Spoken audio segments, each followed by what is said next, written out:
ಇವತ್ತು ನನ್ನನ್ನು ಇಲ್ಲಿ ಗೌರವ ಅತಿಥಿಯಾಗಿ ಕರೆದಿದ್ದೀವಿ.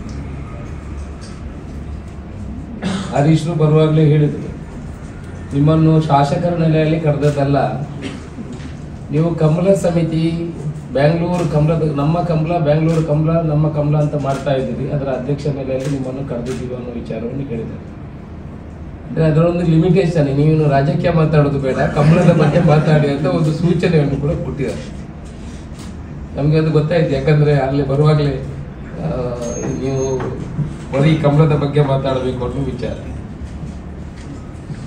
ನಾನು ಕೂಡ ನಿಮಗೆಲ್ಲ ಗೊತ್ತಿರ್ಬೋದು, ಈ ಸುಮಾರು 6 ವರ್ಷ 7 ವರ್ಷದ ಹಿಂದೆ ಕಮಲವನ್ನು ಬ್ಯಾನ್ ಮಾಡುವಂಥ ಒಂದು ಪರಿಸ್ಥಿತಿ ಬಂತು. ಪೇಟದವರು ಹೋರಾಟ ಮಾಡಿ ಹೈಕೋರ್ಟ್ನಿಂದ ಕಮಲಕ್ಕೆ ತಡೆ ತರುವಂಥ ವ್ಯವಸ್ಥೆಯನ್ನು ಮಾಡಿದರು.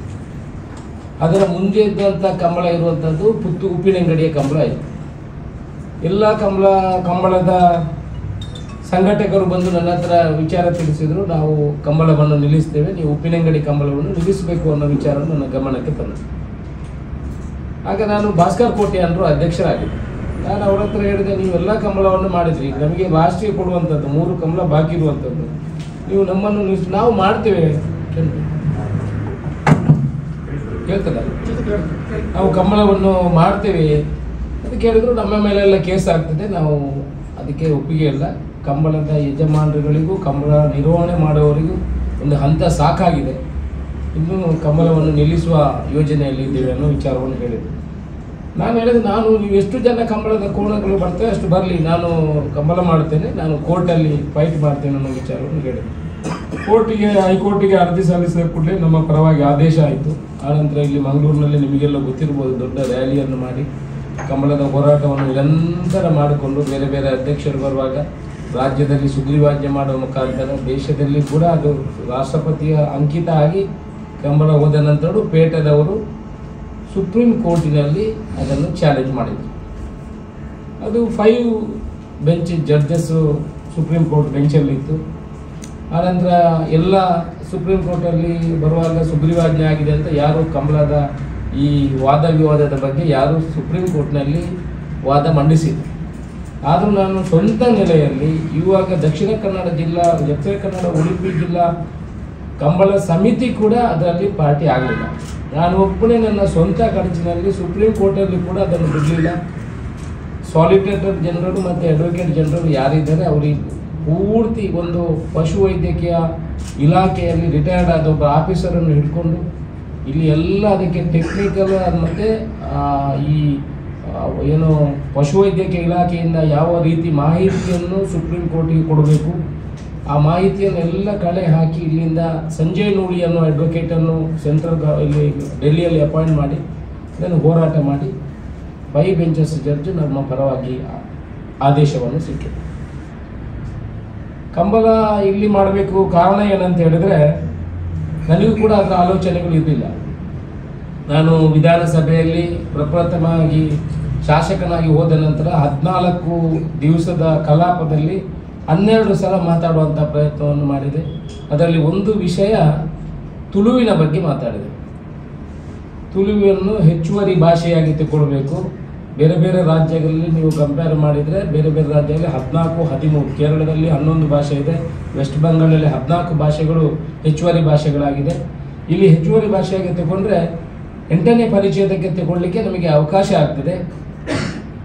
8th ಶೆಡ್ಯೂಲ್ಗೆ ತಗೊಳ್ಬೋದು ಸೆಂಟ್ರಲ್ ಗೌರ್ಮೆಂಟು, ಅದಕ್ಕಾಗಿ ತಗೊಳ್ಬೇಕು ಅನ್ನೋ ವಿಚಾರವನ್ನು ನಾನು ವಿಧಾನಸಭೆಯಲ್ಲಿ ಪ್ರಸ್ತಾಪ ಮಾಡಿದಾಗ ಬೆಂಗಳೂರಿನ ತುಳು ಸಂಘಟನೆಯವರು ಬಂದು ನನಗೆ ಬೆಂಗಳೂರಿನಲ್ಲಿ ಸನ್ಮಾನ ಮಾಡಿದರು.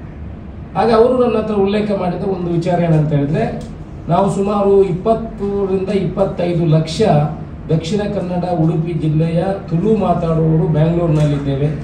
ಇವತ್ತಿನವರೆಗೆ ನಮಗೆ ಸರಕಾರದಿಂದ ಯಾವುದೇ ಒಂದು 5 ಸೆನ್ಸು ಜಾಗ ಕೂಡ ನಮಗೆ ಸಿಗಲಿಲ್ಲ. ನಾವು 16 ಸಲ ನಮ್ಮ ಈ ಭಾಗದವರು ಬೇರೆ ಬೇರೆ ಪಕ್ಷದವರು ಕೂಡ ನಮ್ಮ ಬೇರೆ ಬೇರೆ ಹುದ್ದೆಯನ್ನು ಅಲಂಕರಿಸಿದ್ರು, ಮಂತ್ರಿ ಹುದ್ದೆ ಇರ್ಬೋದು, ಬೇರೆ ಬೇರೆ ಹುದ್ದೆಗಳನ್ನು ಅಲಂಕರಿಸಿದ್ರು. ನಮಗೆ ತುಳುಗಾಗಿ ಒಂದು 5 ಸೆನ್ಸು ಜಾಗ ಬೆಂಗಳೂರಿನಲ್ಲಿ ಸಿಗಲಿಲ್ಲ.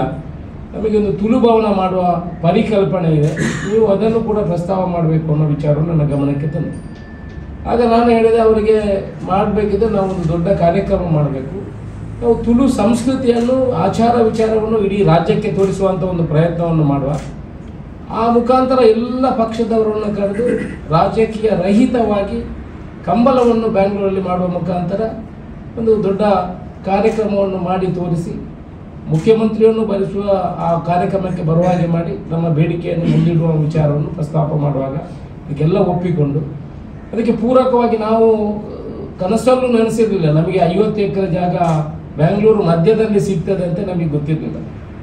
ನಾವು ಫಸ್ಟಿಗೆ ಹೋಗಿ ಒಂದು ಆಲೋಚನೆ ಮಾಡಿ ಮಹಾರಾಣಿಯನ್ನು ಭೇಟಿ ಮಾಡುವ, ನಮಗೆ ಜಾಗದ ಮೇಯ್ನ್ ವಿಚಾರ ಇತ್ತು, ಮಹಾರಾಣಿಯನ್ನು ಭೇಟಿ ಕಂಬಳಕ್ಕೆ ಜಾಗ ಕೊಡುವುದಿಲ್ಲ ಅಂತ ಹೇಳಿ ನಾವು ಎಲ್ಲ ವಿವರವನ್ನು ಹೇಳಿದ್ವು. ಸುಪ್ರೀಂ ಕೋರ್ಟಲ್ಲಿ ಹೀಗಾಗಿದೆ, ಈ ರೀತಿ ಈ ಥರ ಸಾಕ್ತೀವಿ, ವಿಡಿಯೋಗಳನ್ನೆಲ್ಲ ಅವರಿಗೆ ತೋರಿಸಿದ್ವಿ. ಅದಕ್ಕೆ ಹೇಳಿದ್ರು ನಾವು ರಾಜಭಟ್ರು ಅಂತ ಇರ್ತಾರೆ, ನಮ್ಮ ಈ ಅರಮನೆಯಲ್ಲಿ ಯಾವುದೇ ಒಂದು ಕೆಲಸಗಳನ್ನು ಬೇರೆ ಹೊಸ ಕೆಲಸ ಆರಂಭ ಮಾಡಬೇಕಿದ್ರೆ ಬೋರ್ವೆಲ್ ತೆಗಿಬೇಕಿದ್ರು ಕೂಡ ರಾಜಭಟರ ಒಂದು ಅನುಮತಿ ಆಗಬೇಕು, ಆ ನಂತರ ನಾವು ಅದನ್ನು ಮಾಡುವಂಥದ್ದು. ಸೊ ನಿಮಗೆ 10 ದಿವಸ ಕಾಲಾವಕಾಶ ಕೊಡಿ, 10 ದಿವಸಗಳ ಕಾಲಾವಕಾಶ ಕೊಡಿ ಅಂತ ಕೇಳಿದ್ರು. 10-15 ದಿವಸ ಹೋಗಿ ಭೇಟಿ ಮಾಡುವಾಗ ಪುನಃ ಅವರು ಹೇಳಿದ್ರು ನೀವು ಕಂಬಳ ಮಾಡಬಹುದು, ಅದಕ್ಕೆ ಹಿಂದಿನ ಸಂಸ್ಕೃತಿ ಇದೆ, ನಮ್ಮ ರಾಜಭಟ್ರು ಇದನ್ನು ಮಾಡಬೇಕು, ಕಂಬಳ ಮಾಡಬೇಕು ಅನ್ನೋ ವಿಚಾರವನ್ನು ನಮ್ಮ ಗಮನಕ್ಕೆ ತಂದಿದ್ದಾರೆ, ನಿಮ್ಮ ಕಂಬಳ ಮಾಡೋದಕ್ಕೆ ನಮ್ಮ ಹಸಿರು ನಿಶಾನೆ ಅಂತ ಹೇಳಿದ್ರು. ಭಾರಿ ಸಂತೋಷ ಆಯಿತು. ಅದಕ್ಕೆ ಒಂದಷ್ಟು ಪೂರಕವಾಗಿ, ಯಾಕಂತ ಹೇಳಿದ್ರೆ ಆ ಪ್ಯಾಲೇಸಿನ ಬಾಡಿಗೆನೇ ತುಂಬ ಸಾಧಾರಣ, ಎಲ್ಲ ನಾವು ತಗೊಂಡಾಗ ಪ್ಯಾಲೇಸ್ಗೆ ಬಾಡಿಗೆನೇ ಸುಮಾರು 80 ರಿಂದ 90 ಲಕ್ಷ ರೂಪಾಯಿ ಆಗ್ತದೆ ಈ 3 ದಿವಸದ ಕಾರ್ಯಕ್ರಮಕ್ಕೆ. 3 ದಿವಸ ಕಾರ್ಯಕ್ರಮ ನಾವು 10 ದಿವಸ ಮೊದಲೇ ತಗೊಳ್ಬೇಕಾಗ್ತದೆ, ಅದಕ್ಕೆ ಪೆಂಡಾಲ್ ಹಾಕುವಂಥದ್ದು, ಬಾಕಿ ಕಾರ್ಯಕ್ರಮ ಎಲ್ಲ 1-2 ದಿವಸ ಬೇಗ ಬೇಗ ಮಾಡಿ ಹೋಗುವಂಥದ್ದು. ನಾವು ಈಗ ಈ ಮೊನ್ನೆಯಿಂದಲೇ ಇಡೀ ಪ್ಯಾಲೇಸ್ ಗ್ರೌಂಡ್ ನಮಗಾಗಿದೆ. ಆನಂತರ ಬಾಡಿಗೆ ವಿಚಾರವನ್ನು ಮಾತಾಡುವಾಗ ಅವರು ನೀವು ಮಿನಿಮಮ್ ಕೊಡಿ, ಆ ಮುಖಾಂತರ ಸರ್ಕಾರದ ಆದೇಶ ಮಾಡಬೇಕು ಅನ್ನೋ ವಿಚಾರ ಮಾಡಿ ಅದನ್ನು ಕೊಡುವಂಥ ಕೆಲಸ ನಮಗೆ ಎಲ್ಲ ಹೋದಲ್ಲಿ ಎಲ್ಲ. ನಾನು ಇದು ಮುಖಸ್ಥಿತಿಗೆ ಇಲ್ಲಾಂದರೆ ಕಂಬಳದ ವಿಚಾರ ನಮ್ಮ ಕ್ರೀಡೆ ಅಂತ ವಿಚಾರದಲ್ಲಿ ಹೇಳೋದು, ಎಲ್ಲಿ ಹೋದಲ್ಲಿ ಕೂಡ ಯಾರು ಮಾಡಬೇಡಿ ಅಂತ ಹೇಳಿ. ನಾವು ಅವತ್ತು ನಮ್ಮ ಉಪಮುಖ್ಯಮಂತ್ರಿಗಳು ಆ ಕಾರ್ಯಕ್ರಮಕ್ಕೆ ಬರ್ತಾರೆ ಅಂತ ನಮಗೆ ಗೊತ್ತೇ ಇರಲಿಲ್ಲ.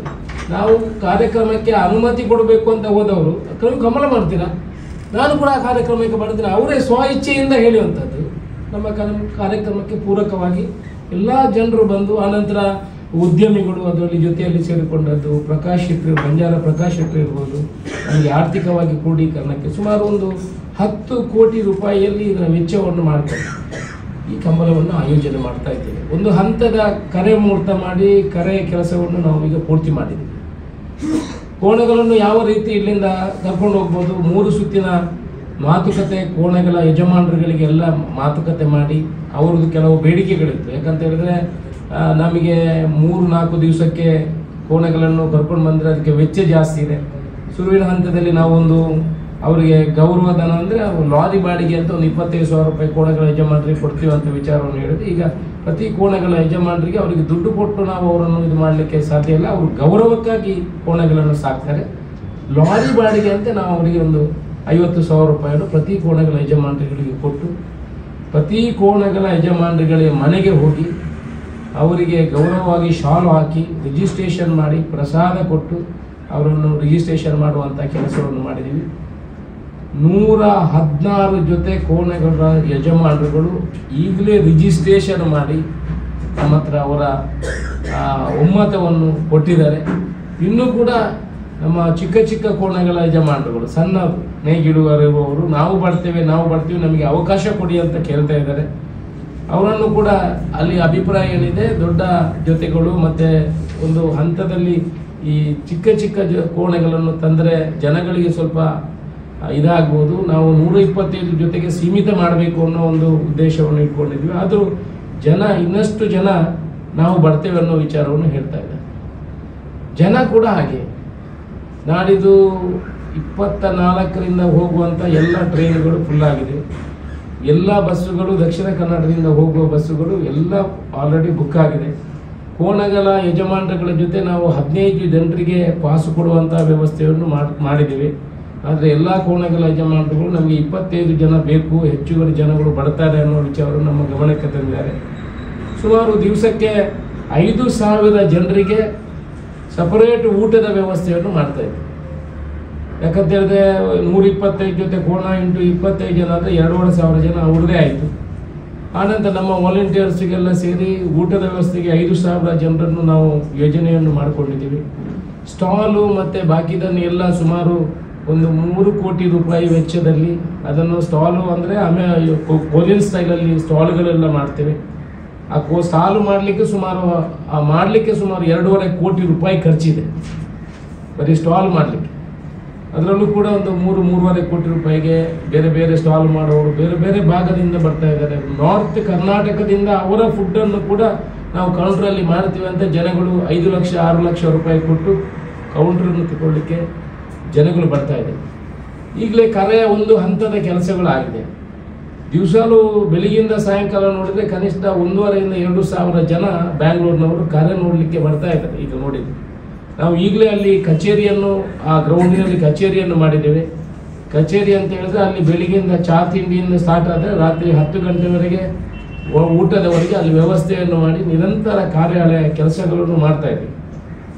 ಹಾಲಿವುಡ್ ನಾವು ಯಾವ ರೀತಿ ಕಂಬಳವನ್ನು ಮಾಡಲಿಕ್ಕೆ ಆಯೋಜನೆ ಮಾಡಿದ್ದೀವಿ ಅಂತ ಹೇಳಿದ್ರೆ, ಒಂದು ಕಂಬಳದ ಸ್ಟೇಜ್ ಇರ್ತದೆ, ಅದರಲ್ಲಿ ವ್ಯವಸ್ಥಿತ ರೀತಿಯ ಗ್ಯಾಲರಿಗಳನ್ನು ಮಾಡ್ತಾ ಇದ್ದೇವೆ. ಯಾಕಂತ ಹೇಳಿದ್ರೆ ಕೆಲವು ದಾನಿಗಳು VVIPಗಳು ಅವರ ಇಂಗಿತವನ್ನು ವ್ಯಕ್ತಪಡಿಸ್ತಾರೆ. IAS ಅಧಿಕಾರಿಗಳು IPS ಅಧಿಕಾರಿಗಳು ಅವರ ಕುಟುಂಬ ಸಮೇತ ಬಂದು ನಮಗೆ ಕೊಡಬೇಕು ಅಂತ 5 ಲಕ್ಷ ರೂಪಾಯಿ ಕೊಡ್ತೇವೆ, ನಮಗೆ ಒಂದು ಕೊರಿಯನ್ ಕ್ಯಾಬಿನ್ ಮಾಡಿ ಕೊಡಿ, ನಮ್ಮ ಫ್ಯಾಮಿಲಿ ಸಮೇತ ನಾವು ಬಂದು ಕಂಬಳವನ್ನು ನೋಡ್ತೇವೆ ಅನ್ನೋ ವಿಚಾರವನ್ನು ನನ್ನ ಹತ್ರ ಹೇಳಿದೆ. ಅದೇ ನಾವು ಯಾರ ಹತ್ರ ಕಂಬಳ ನೋಡಲಿಕ್ಕೆ ದುಡ್ಡು ಇವತ್ತಿನವರೆಗೆ ಯಾವ ರೀತಿ ಕಮರ್ಷಿಯಲ್ ಮಾಡಲಿಕ್ಕೆ ನಾವು ಅದನ್ನು ಹೊರಡುವುದಿಲ್ಲ. ಅದು ಫ್ರೀಯಾಗಿ ತೋರಿಸ್ಬೇಕು, ಇಷ್ಟುವರೆಗೆ ಎಲ್ಲರೂ ಬಂದು ನೋಡಬೇಕು. ನಾವು 1,000 ರೂಪಾಯಿ ಟಿಕೆಟ್ ಮಾಡಿದರೆ ಒಂದು 10 ಕೋಟಿ ಮಾಡ್ಬೋದು. ಗ್ಯಾಲರಿ ಮಾಡಿ 1,000 ರೂಪಾಯಿ ಟಿಕೆಟ್ ಮಾಡಿ ಇವತ್ತು ಆನ್ಲೈನಲ್ಲಿ ಸೇರ್ ಮಾಡಿದರೆ 10 ಕೋಟಿ ರೂಪಾಯಿ ಕಲೆಕ್ಷನ್ಗಳನ್ನು ಮಾಡಬಹುದು. ಆ ರೀತಿಯ ಒಂದು ಇಂಟ್ರೆಸ್ಟ್ ಜನಗಳಿದೆ. ಮಾರಬೇಕು, ಕೌಂಟ್ರ್ ಇಡಬೇಕಂತ ಇಲ್ಲ, ವ್ಯವಸ್ಥಿತ ರೀತಿಯಾಗಿ ಮಾಡಿಕೊಟ್ಟರೆ ಸರ್. ನಮಗೆ ನಾವು 2 ದಿವಸವೂ ಕಂಬಳ ನೋಡ್ತೀವಿ, ಕೊರಿಯನ್ ಕ್ಯಾಬಿನ್ ಮಾಡಿಕೊಡಿ, ನಮಗೆ ಊಟ ತಿಂಡಿಗೆಲ್ಲ ವ್ಯವಸ್ಥೆ, cricket one day match cricket ನೋಡ್ತಾರೆ ನೋಡಿ, ಆ ರೀತಿ ವ್ಯವಸ್ಥೆಗಳನ್ನು ಮಾಡಿಕೊಡಿ, ನಾವು 5 ಲಕ್ಷ ರೂಪಾಯಿ ಕೊಡ್ತೀವಿ ಅಂತ ಜನಗಳು ನಮಗೆ ಸಜೆಷನ್ಗಳನ್ನು ಕೊಡ್ತಾ ಇದ್ದಾರೆ. NDTV ಮತ್ತು ನಮ್ಮ ಸ್ಟಾರ್ ಸ್ಪೋರ್ಟ್ಸು ಯಾವ ರೀತಿ ಒನ್ ಡೇ ಮ್ಯಾಚ್ಗಳನ್ನು, ಕಬಡ್ಡಿ ಮ್ಯಾಚ್ಗಳನ್ನೆಲ್ಲ ಮಾಡ್ತಾರೆ, ಅವರು ಕೂಡ ನಮ್ಮನ್ನು ಸಂಪರ್ಕ ಮಾಡಿ ಟೋಟಲ್ ಗೇಮನ್ನು ನಮಗೆ ಕೊಡಿ, ನಾವು ಆಯೋಜನೆ ಮಾಡ್ತೀವಿ. ನಾವು 30,000 ಜನರಿಗೆ ರಿಸ್ಟ್ರಿಕ್ಷನ್ ಮಾಡ್ತೀವಿ, ಆನ್ಲೈನಲ್ಲಿ ಟಿಕೆಟ್ ಮಾಡ್ತೀವಿ, ನಮಗೆ ಬಿಟ್ಟು ಬಿಡಿ, ನಿಮಗೆ ಖರ್ಚು ಎಷ್ಟು ಕೊಡಬೇಕು ಅದನ್ನು ನಾವು ಕೊಡ್ತೀವಿ ಅನ್ನೋ ವಿಚಾರವನ್ನು ಕೂಡ ನಮ್ಮ ಗಮನಕ್ಕೆ ತಂದು ನಮ್ಮ ಹಿಂದೆ ಬಂದಿದ್ದಾರೆ. ನಾವು ಅದನ್ನು ಕೊಡಲಿಲ್ಲ. ಯಾಕಂತ ಹೇಳಿದ್ರೆ ಈ ತುಳುನಾಡ ಕ್ರೀಡೆ ಇದು ದುಡ್ಡು ಮಾಡಲಿಕ್ಕೆ ಅಂತ ನಾವು ಅದನ್ನು ದುಡ್ಡು ಮಾಡುವಂಥ ಪ್ರಶ್ನೆ ಅಲ್ಲ. ನಮ್ಮಲ್ಲಿರುವ ವಿಚಾರ ಅದನ್ನೆಲ್ಲರೂ ನೋಡಬೇಕು. ಈಗ ಕಾಂತಾರ ಸಿನಿಮಾ ಬಂದ ನಂತರ ಅದಕ್ಕೆ ಇನ್ನಷ್ಟು ಜನ ಕಂಬಳ ಅಂತ ಹೇಳಿದ್ರೆ ಕಾಂತಾರ ಅಂತ ಹೇಳುವವರು, ಅಲ್ಲಿ ಬರುವಾಗ ನಾವು ಗ್ರೌಂಡಲ್ಲಿ ನೋಡುವಂಥದ್ದು ಆ ರೀತಿಯಾಗಿ. ಜೊತೆಯಲ್ಲಿ ಕಾಂತಾರ 2 ಸಿನಿಮಾ ಮಾಡುವವರು ಕೂಡ ನಮ್ಮನ್ನು ಸಂಪರ್ಕ ಮಾಡಿದ್ದಾರೆ. ನಮ್ಮಿಂದ ಏನಾಗಬೇಕು, ಹೋಲ್ ಈವೆಂಟನ್ನು ನಮಗೆ ಕೊಡಿ, ಕಾಂತಾರ 2ಗೆ ಕೊಡಿ ಅಂತ ನಾವೊಂದು 3-4 ಜನರಿಗೆ ಅವಕಾಶವನ್ನು ಕಲ್ಪಿಸಿದ್ದೇವೆ. ಭೀಮಾ ಗೋಲ್ಡು, ಆಭರಣ ಗೋಲ್ಡು ಮತ್ತು ಕಾಂತಾರ 2ಗೆ ಬೇಕೆಂದರೆ ಕೊಡ್ತೀವಿ. ನಮಗೆ ಟೋಟಲ್ ಖರ್ಚನ್ನು ಯಾರು ಭರಿಸ್ತಾರೆ ಅವರಿಗೆ ಆ ಈವೆಂಟನ್ನು ಅವರ ಹೆಸರಲ್ಲಿ ಮಾಡುವಂಥ ವಿಚಾರಗಳನ್ನು ಮಾಡಿದ್ದೀವಿ. ಒಟ್ಟಿನಲ್ಲಿ ಬಾಲಿವುಡ್, ಹಾಲಿವುಡ್, ಐಶ್ವರ್ಯ ರೈಯನ್ನು ಕೂಡ ನಾವು ಸಂಪರ್ಕ ಮಾಡಿದ್ದೀವಿ. ಅವರು ಅದಕ್ಕೆ ಅನುಮತಿ ಇನ್ನೂ ಬಂದಿಲ್ಲ. ಸುನೀಲ್ ಶೆಟ್ಟಿ ಇದ್ದಾರೆ, ಶಿಲ್ಪಾ ಶೆಟ್ಟಿ ಒಪ್ಪಿಕೊಂಡಿದ್ದಾರೆ, ಆನಂತರ ಅನುಷ್ಕಾ ಶೆಟ್ಟಿ ಉದ್ಘಾಟನೆ ಮಾಡ್ತಾರೆ, ಆನಂತರ ರಜನಿಕಾಂತ್ ಕೂಡ ಅದಕ್ಕೆ ಒಪ್ಪಿಗೆಯನ್ನು ಸಿಕ್ಕಿದೆ. 100% ನಾನು ಬರ್ತೀನಿ ಅನ್ನೋ ವಿಚಾರವನ್ನು ಹೇಳಿದ್ದಾರೆ. ಆನಂತರ ಕರ್ನಾಟಕದ ಎಲ್ಲ ನಟರು, ನೀವು ಯಶ್ ಇರ್ಬೋದು, ದರ್ಶನ್ ಇರ್ಬೋದು, ಯಶ್ ಅವರು ಅವರೇ ನಾನು ಅವ್ರದ್ದು ಲಂಡನಲ್ಲಿ ಒಂದು ಶೂಟಿಂಗ್ ಇದೆ, ಆ ಶೂಟಿಂಗನ್ನು ಪೋಸ್ಟ್ಪೋನ್ ಮಾಡಿ ನಾನು ಬರ್ತೇನೆ ಅನ್ನೋ ವಿಚಾರವನ್ನು ಹೇಳಿದ್ದಾರೆ. ಆನಂತರ ಕ್ರಿಕೆಟ್ ಪೂಜಾರ್ ಅಂತ ಒಬ್ಬರು ನಮ್ಮ ದಕ್ಷಿಣ ಕನ್ನಡದವರು ಕ್ರಿಕೆಟರ್ ರಾಹುಲ್ KL ರಾಹುಲ್ ಅವರು ನಮ್ಮ ಪ್ರಕಾಶ್ ಶೆಟ್ಟಿಯನ್ನು ಸಂಪರ್ಕ ಮಾಡಿ ನೀವು ಕಂಬಳ ಮಾಡ್ತಾ ಇದ್ದೀರಂತೆಲ್ಲ, ನಾನು ಈ ಕಂಬಳದಲ್ಲಿ ಭಾಗವಹಿಸ್ತೇನೆ ಅನ್ನೋ ವಿಚಾರವನ್ನು ಕೂಡ ಅವರೇ ನಮಗೆ ತಿಳಿಸುವಂಥದ್ದು ಮಾಡಿದ್ದಾರೆ. ಒಟ್ಟಿನಲ್ಲಿ ನಮ್ಮ ಕರ್ನಾಟಕದ ಎಲ್ಲ ಆ್ಯಕ್ಟರ್ಸು ಇದಕ್ಕೆ ಬರಲಿಕ್ಕೆ ಒಪ್ಪಿಕೊಂಡಿದ್ದಾರೆ. ಅವರ ಎಲ್ಲ ಡೇಟ್ಸ್ಗಳನ್ನು ನಾವು ಆಲ್ರೆಡಿ ಫಿಕ್ಸ್ ಮಾಡಿದ್ದೀವಿ. 3 ಗೇಟುಗಳನ್ನು, 2 ಸಾರ್ವಜನಿಕರಿಗೆ ಬರಲಿಕ್ಕೆ 2 ಗೇಟುಗಳನ್ನು, ಎಲ್ಲಿ ಓವರ್ ಕ್ರೌಡ್ ಆಗಬಾರ್ದು, ಪೊಲೀಸ್ ಡಿಪಾರ್ಟ್ಮೆಂಟ್ ಪೂರ್ತಿ ಸರ್ವೆ ಮಾಡಿ ಯಾವ ರೀತಿ ಜನಗಳು ಹೋಗ್ಬೋದು ಬರ್ಬೋದು. ಯಾಕಂತ ಹೇಳಿದ್ರೆ 7 ರಿಂದ 8 ಲಕ್ಷ ಜನ ಈ 48 ಗಂಟೆಯಲ್ಲಿ ಇದನ್ನು ವೀಕ್ಷಣೆ ಮಾಡಲಿಕ್ಕೆ ಬರುವ ಅಂದಾಜು ಪೊಲೀಸ್ ಡಿಪಾರ್ಟ್ಮೆಂಟ್ ಅನ್ನೋರ ಮಾಹಿತಿ ಪ್ರಕಾರ ಇದೆ. 48 ಅವರ್ಸಲ್ಲಿ ಇಷ್ಟು ವರ್ಷದಲ್ಲಿ ದಾಖಲೆ ಇರುವಂಥದ್ದು. ನಮ್ಮ ಪ್ಯಾಲೇಸ್ ಗ್ರೌಂಡಲ್ಲಿ ಬ್ಯಾಂಗ್ಳೂರಲ್ಲಿ ಯಾವುದೇ ಕಾರ್ಯಕ್ರಮ ಆದರೆ 60,000ದಿಂದ 75,000ವರೆಗೆ ಮಾತ್ರ ಅಟ್ ಎ ಟೈಮ್ ಇಷ್ಟಿನವರೆಗೆ ದಾಖಲೆ ಇರುವಂಥದ್ದು. ಸೊ ಈ 6-7 ಲಕ್ಷ ಅಂತ ಹೇಳಿದ್ರೆ ಕೆಲವು ಪೀಕ್ ಅವರ್ಸಲ್ಲಿ ಇದು 1 ಲಕ್ಷ ಮೀರಬಹುದು ಅನ್ನುವ ದೃಷ್ಟಿಕೋನ ಇಟ್ಕೊಂಡು 2-3 ಗೇಟ್ಗಳನ್ನು ಕೂಡ ಎಮರ್ಜೆನ್ಸಿ ಗೇಟ್ಗಳನ್ನು ಓಪನ್ ಮಾಡಲಿಕ್ಕೆ ಪೊಲೀಸ್ ಇಲಾಖೆ ಕಾಂಪೌಂಡನ್ನು ತೆಗೆದು ನಮಗೆ ಇನ್ಸ್ಟ್ರಕ್ಷನ್ ಕೊಟ್ಟಿದ್ದಾರೆ. VVIPಗಳಿಗೆ ಬರಲಿಕ್ಕೆ ಸಪರೇಟ್ ಗೇಟುಗಳನ್ನು ಮಾಡಲಿಕ್ಕೆ, VIPಗಳಿಗೆ ಸಪರೇಟ್ ಗೇಟುಗಳನ್ನು, ಆನಂತರ ಈ ಏನಾದ್ರು ಡೋನರ್ಸ್ ಯಾರಿದ್ದಾರೆ ಅವರಿಗೆ ಸಪರೇಟ್ ಗೇಟುಗಳು, ಜನರಲ್ ಪಬ್ಲಿಕ್ಕಿಗೆ ಬರಲಿಕ್ಕೆ 1-2 ಹಾಲ್ಗಳನ್ನು ಬುಕ್ ಮಾಡಿ ಗಾಯತ್ರಿ ಗೇಟ್ ನಂಬರ್ 5 ನಾವು ಜನಗಳಿಗೆ ಎಂಟ್ರಿ ಕೊಟ್ಟು, ಆ ಕಡೆ ಸುಮಾರು 8,000 ಕಾರ್ ಪಾರ್ಕ್ ಮಾಡುವಂಥ ಜಾಗವನ್ನು ತಗೊಂಡಿದ್ವಿ. ಅಲ್ಲಿಂದ ಜನ ನಡ್ಕೊಂಡು ಬರುವ ಹಾಗೆ ವ್ಯವಸ್ಥೆಯನ್ನು ಕೂಡ ಮಾಡಿದ್ವಿ. ಕಾರು ಮತ್ತು 2 ವೀಲರ್ ಪಾರ್ಕ್ ಮಾಡಿ 8,000 ಕಾರನ್ನು ಪಾರ್ಕ್ ಮಾಡ್ಬೋದು. ಅಲ್ಲಿ ಮಾಡಿ ಆ ಜಾಗವನ್ನು ನಾವು ಪಾರ್ಕಿಂಗ್ ಆಗಿ ತಗೊಂಡಿದ್ವಿ. ಟೋಟಲ್ ನಮ್ಮ ಕಾನ್ಸೆಪ್ಟ್ ಏನಂತ ಹೇಳಿದ್ರೆ 100ರಿಂದ ಮೇಲ್ಪಟ್ಟು ಜೊತೆ ಕೋಣೆಗಳು ಅಲ್ಲಿ ಬರಬೇಕು. ಇದೆ ನೋಡ್ಲಿಕ್ಕೆ ಆಗುದಿಲ್ಲ ಅನ್ನೋ ವಿಚಾರ ಗೊಂದಲ ಆಗಬಾರ್ದು. ಅವ್ರು ಬರುವಾಗಲೇ ಅಲ್ಲಿ ಹೋಗ್ಬಾರ್ದಪ್ಪ, ಅಲ್ಲಿ ರಶ್ ಇದೆ ಅಂತೆ, ಆಗುದಿಲ್ಲ ಅಂತೆ, ಆ ವಿಚಾರಗಳು ಬರಬಾರ್ದು. ಅತಿಥಿಗಳು ಯಾರೆಲ್ಲ ಬರ್ತಾರೆ ಅವರನ್ನು ಒಳ್ಳೆಯ ರೀತಿಯಲ್ಲಿ ಸ್ವೀಕಾರ ಮಾಡಿ ಅತಿಥಿ ಸತ್ಕಾರ ಮಾಡಬೇಕು.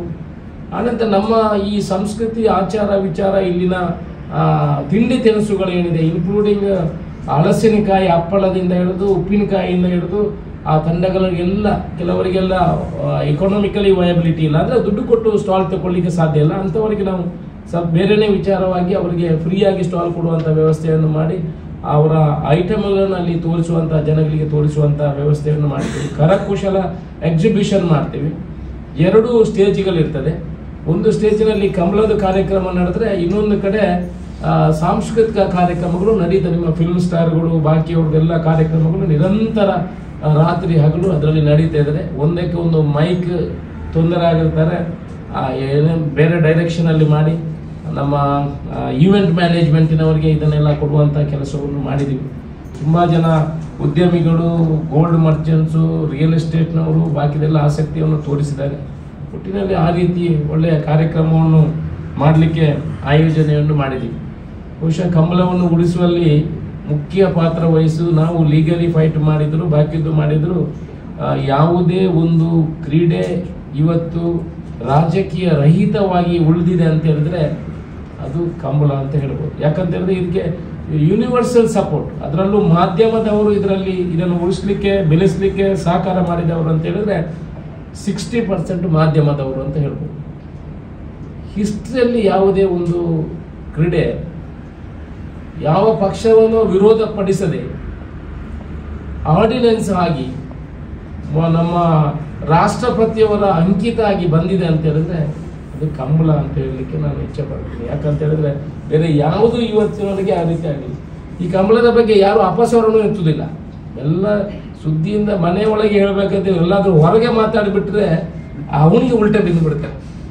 ನೋಡಿ, ಯಾವುದೇ ಒಂದು ಗೇಮ್ ಮಾಡುವಾಗ ಎಷ್ಟು ಜನ ಅದು ಹಾಗೆ ಹೀಗೆ ಅಂತೆಲ್ಲ ಹೇಳ್ತಾರೆ, ಅಪಸ್ವರಗಳು ಇರ್ತದೆ. ಆದರೆ ಇದರಲ್ಲಿ ಕಮಲ ಅಂತಂದ್ರೆ ಎಲ್ಲಾದ್ರೂ ನಾವು ರಾಜಕೀಯದವರು ಮಾತಾಡಿದ್ರು ಅವರ ಮೇಲೆ ಸವಾರಿ ಆಗಿಬಿಡ್ತದೆ. ಹಾಗೆ ನಮ್ಮ ಕೈಯಲ್ಲಿ ನಾವೆಲ್ಲ ಎಲ್ರಿಗೂ ಹೇಳುವುದು ಏನಂತ ಹೇಳಿದ್ರೆ ಇದು ದಕ್ಷಿಣ ಕನ್ನಡ ಉಡುಪಿಯವರ ಒಂದು ಪ್ರತಿಷ್ಠೆಯ ವಿಚಾರ. ನಮ್ಮ ಸಂಸ್ಕೃತಿಯನ್ನು ಇಡೀ ವಿಶ್ವಕ್ಕೆ ತೋರಿಸುವಂತಹ ಕೆಲಸ.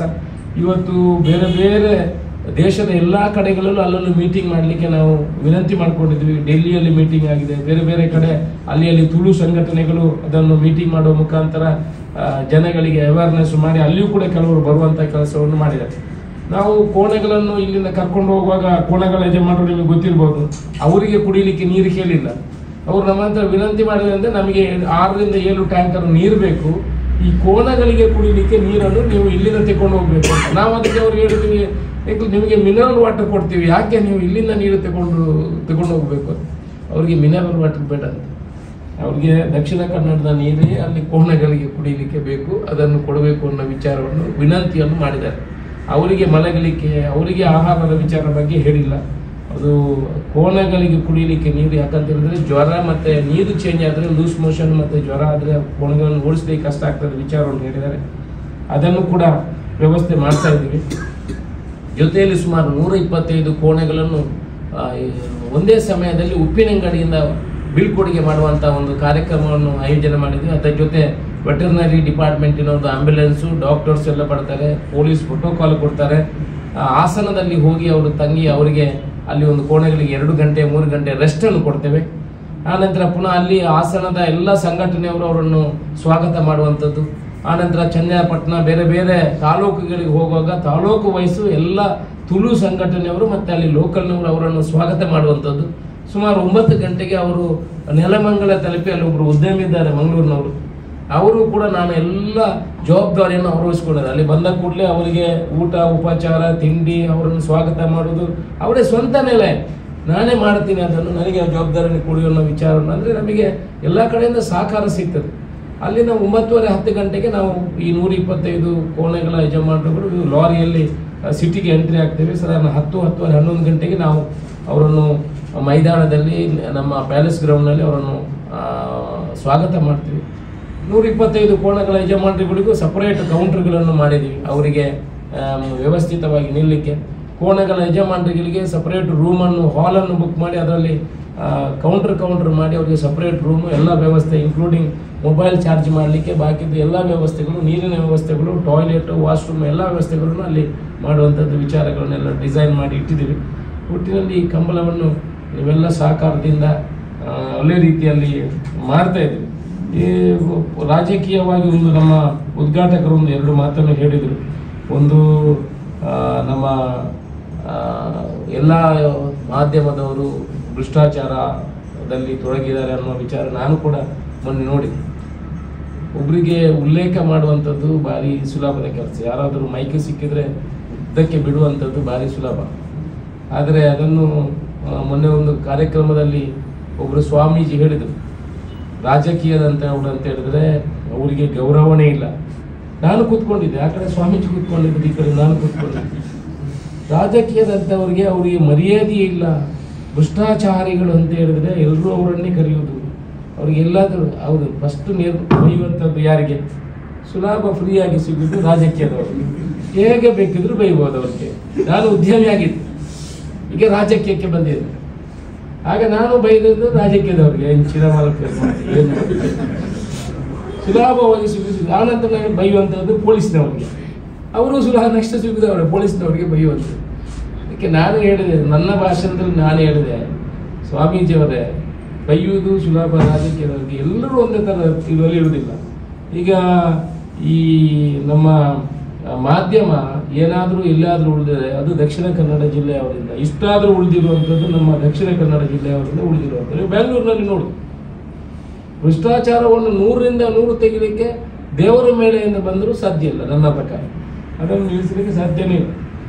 ಆದರೆ ಅದರಲ್ಲೇ ಮಾಧ್ಯಮವನ್ನು ತುಂಬಿ ತುಳುಕ್ತಾ ಇದೆ ಅಂತ ಹೇಳಿದ್ರೆ ನಾನು ಒಪ್ಪುವುದಿಲ್ಲ. ಏನಾದರೂ ರಾಜಕೀಯದವರನ್ನು ಸ್ವಲ್ಪ ಹಿಡಿತದಲ್ಲಿ ಅವರಿಗೆ ಹೆದರಿಕೆ ನಮಗೆ ಇರುವುದಂತ ಹೇಳಿದ್ರೆ ಮಾಧ್ಯಮದವರು, ಬೇರೆ ಯಾರ್ದು ಇಲ್ಲ, ಯಾರನ್ನಾಗಿ ಮಾಡ್ಬೋದು. ಮಾಧ್ಯಮದವರು ಏನು ಮಾಡ್ಬೋದು, ಒಮ್ಮೆ ಬ್ಲಾಸ್ಟ್ ಆದರೆ ಹೋಗ್ಬಿಡ್ತೀವಿ ಅಲ್ಲಿಗೆ.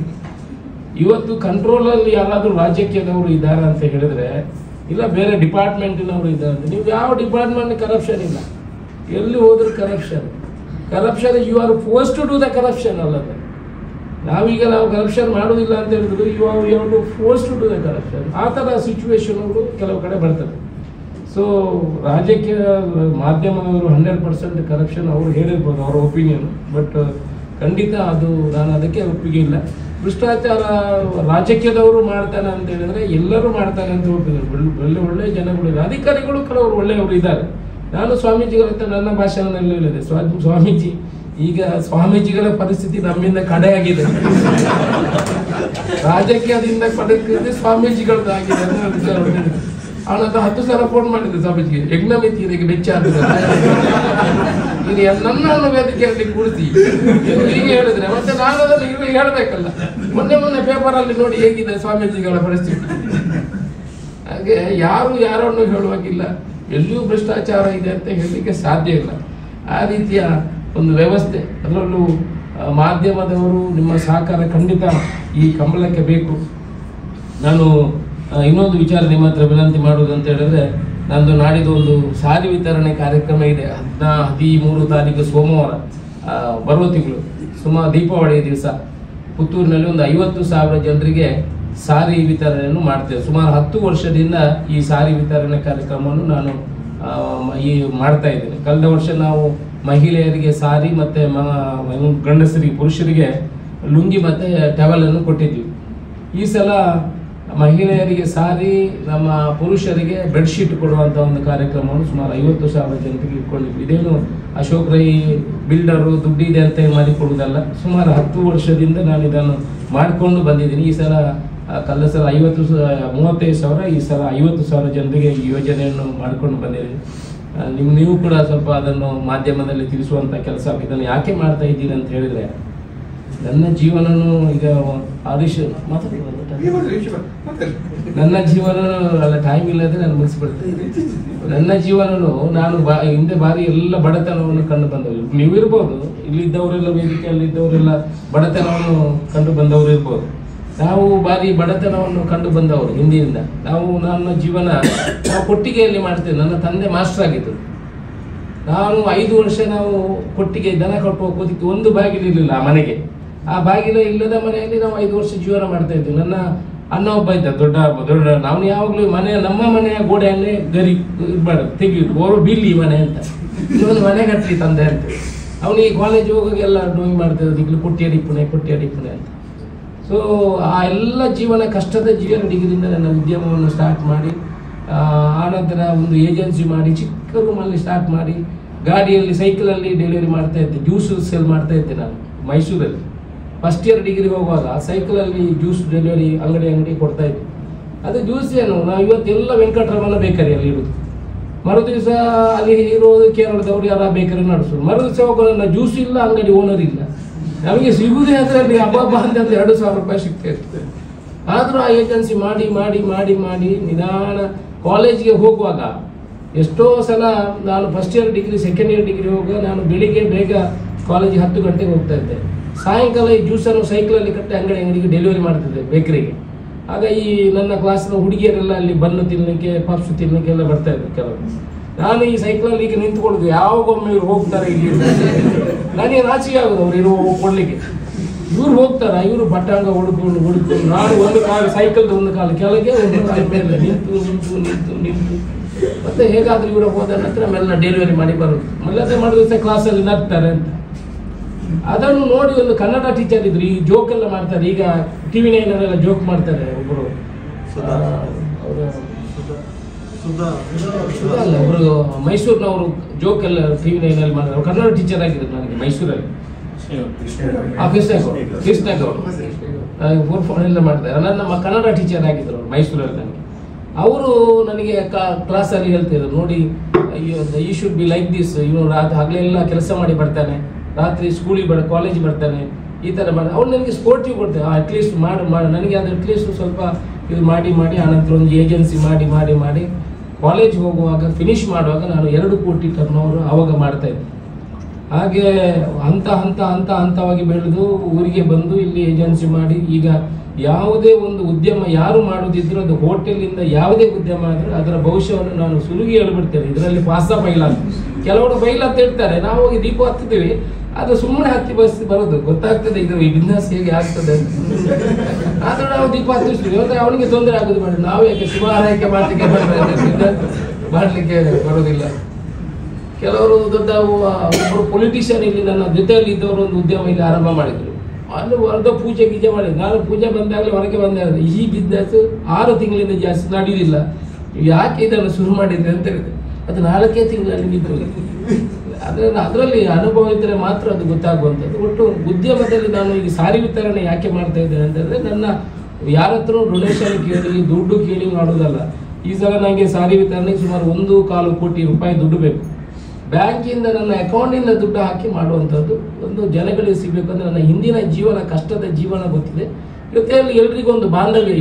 ಬಡವರು ಬರ್ತಾರೆ, ನೀವು ಬಂದರೆ ಗೊತ್ತಾಗ್ತದೆ. ಒಂದು 50,000 ಜನ ಬಡವರು ಬರ್ತಾರೆ. ಒಂದು ದಿವಸ ಅವ್ರ ಜೊತೆ ಒಂದು ಊಟ ಮಾಡಿಕೊಂಡು ಮಾತಾಡಿಕೊಂಡು ನಮಗೆ ಬೆರೆಯುವಂಥ ಒಂದು ಅವಕಾಶಗಳು ನಮಗೆ ಸಿಗ್ತದೆ ಅನ್ನೋ ದೃಷ್ಟಿಕೋನ ಇಟ್ಕೊಂಡು ನಾನು ಮಾಡ್ಕೊಂಡು ಬರ್ತಾ ಇದ್ದೀನಿ.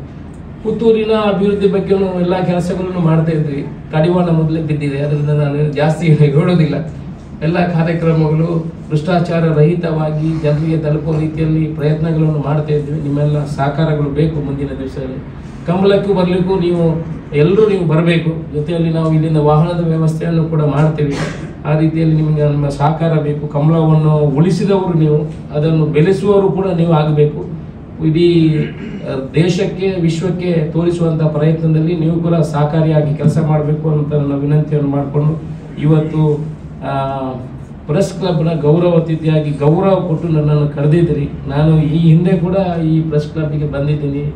ಅದು ಸುಮಾರು ವರ್ಷ ನಮ್ಮ ಶ್ರೀನಿವಾಸ್ ನಾಯ್ಕರು ಹಿಂದೆ ಬಿಸ್ನೆಸ್ ಮಾಡುವಾಗಲೂ ಕೂಡ ನಾವು ಅವ್ರ ಜೊತೆಯಲ್ಲಿ ನಮ್ಮ ಆಫೀಸಿಗೆಲ್ಲ ಭಾರಿ ಕೊರಿಯರ್ ಬಿಸ್ನೆಸ್ ಮಾಡ್ತಾ ಇದ್ರು. ಭಾರಿ ನನಗೆ ಹೇಳಿಲ್ಲ, ನೀವು ಹೇಳಿದ ಮೇಲೆ ನಾನು ಹೇಳೋದು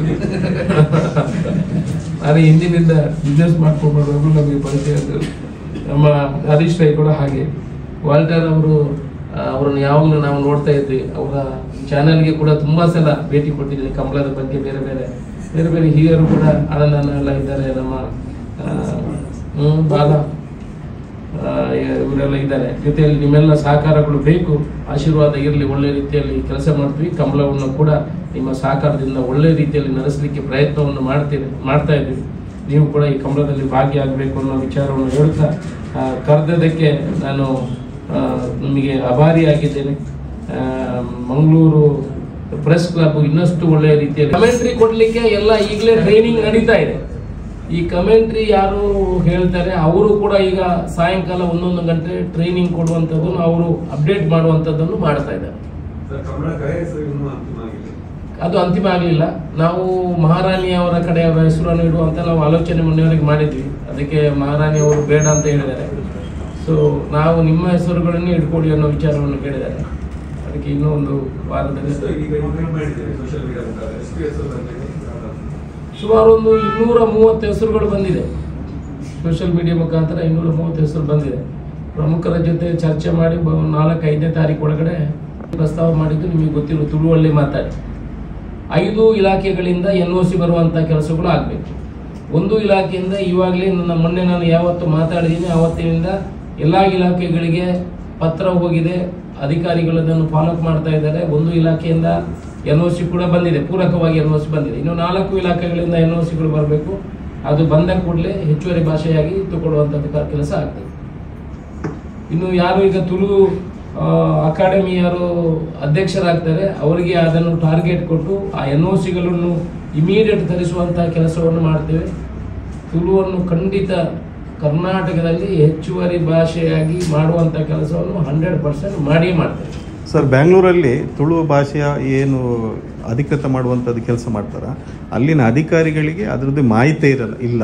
ಹೆಚ್ಚಿನ ಅಧಿಕಾರಿ ಅಂದರೆ ಯಾರೋ ಬ್ಯಾಂಗ್ಳೂರಿನಲ್ಲಿ ಎಲ್ಲಿಯವರು ಆ ಕೆಲಸ ಮಾಡ್ತಾಯಿದ್ರೆ ಆ ಫೈಲ್ನ ಹಿಂದೆ. ಬಟ್ ಅಂಥವರಿಗೆ ಇಲ್ಲಿ ಲೋಕಲಲ್ಲಿ ಒಂದು ಸಮಿತಿ ಮಾಡಿ ಅವ್ರಿಗೆ ಏನು ಇನ್ಫಾರ್ಮೇಷನ್ ಬೇಕು ಆ ಕೊಡುವಂಥ ಕೆಲಸ ಏನೊಂದು ಮಾಡಲಿಕ್ಕೆ ಪ್ರಯತ್ನ ಇದೆ ಸರ್.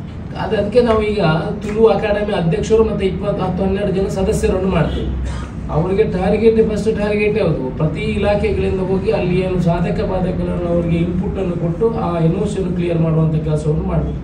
ಈಗ ನನ್ನ ಕಚೇರಿಯಿಂದ ನನ್ನ ಪಿ ಅದನ್ನು ಮಾಡ್ತಾ ಇದ್ದಾರೆ. ಒಂದರಲ್ಲಿ ನಾವು NOCಯನ್ನು ತಗೊಂಡು ಈಗ ಮುಟ್ಟಿಸಿದಾಗಿದೆ. ಬಾಕಿ 4 NOCಗಳು ಅಂದರೆ ಹೋಮಿಂದ ಬರಬೇಕು, ಬೇರೆ ಬೇರೆ ಇಲಾಖೆಯಿಂದ ಲೀಗಲ್ ಒಪಿನಿಯನ್ ಬರಬೇಕು. ಅದೆಲ್ಲ ಅಪ್ಡೇಟ್ ಮಾಡ್ತಾ ಇದ್ದಾರೆ. ಅವರು ಕೂಡ ಬೇರೆ ಬೇರೆ ವಿಚಾರಗಳನ್ನು ಕಲೆಕ್ಟ್ ಮಾಡಿ ಏನಾದರೂ ಲೀಗಲಿ ಅದಕ್ಕೆ ಬೇರೆ ಬೈಂಡಿಂಗ್ ಬರ್ತದ ಹಿಂದಿನ ಇದನ್ನೆಲ್ಲ ಕಲೆ ಹಾಕ್ತಾ ಇದ್ದಾರೆ. ಬಹುಶಃ ಇನ್ನೊಂದು 2-3 ತಿಂಗಳಲ್ಲಿ ಖಂಡಿತ NOCಗಳು ಬರುವಂಥ ಕೆಲಸವನ್ನು ಮಾಡ್ತೀವಿ. ಮತ್ತು ಬ್ಯಾಂಗ್ಳೂರು ಕಂಬಳದಲ್ಲೂ ಹಾಗೆ ನಾವು ಕೆಲವು ನಿರ್ಧಾರಗಳನ್ನು ತಗೊಂಡಿದ್ದೀವಿ. ಯಾರ ಹತ್ರ ಕೂಡ ಕ್ಯಾಶಲ್ಲಿ ಕಲೆಕ್ಷನ್ ಮಾಡಲಿಕ್ಕಿಲ್ಲ, ರಿಸಿಪ್ಟ್ ಮಾಡಲಿಕ್ಕಿಲ್ಲ. ಅದರಲ್ಲಿ ನಾವು ಮನವಿಯಲ್ಲೇ ಬರೆದಿದ್ದೀವಿ, no cash transaction, only RTGS, DD, cheque ಇಲ್ಲದಿದ್ರೆ ಫೋನ್ಪೇ, ಈ 3 ಮಾತ್ರ ಪೇಮೆಂಟ್ಗಳು. ಯಾಕಂತ ಹೇಳಿದ್ರೆ ನಾಳೆ ಅದು ಎಲ್ಲರೂ ರಸೀದಿಗಳನ್ನು ತಗೊಂಡು ಹೋಗೋದು, ದುಡ್ಡು ನಮಗೆ ಕಡಿಮೆ ಆದರೂ ಪರವಾಗಿಲ್ಲ, ನಾವು ಕ್ಯಾಶನ್ನು ತಗೊಳ್ಳೋದಿಲ್ಲ ಅಂತ ನಾವು ನೋಟಿಸಲ್ಲೇ ಹಾಕಿದ್ದೀವಿ. ಎವ್ರಿ ಟ್ರಾನ್ಸಾಕ್ಷನ್ ಥ್ರೂ ಚೆಕ್ ಮೂಲಕ ನಡೀತದೆ.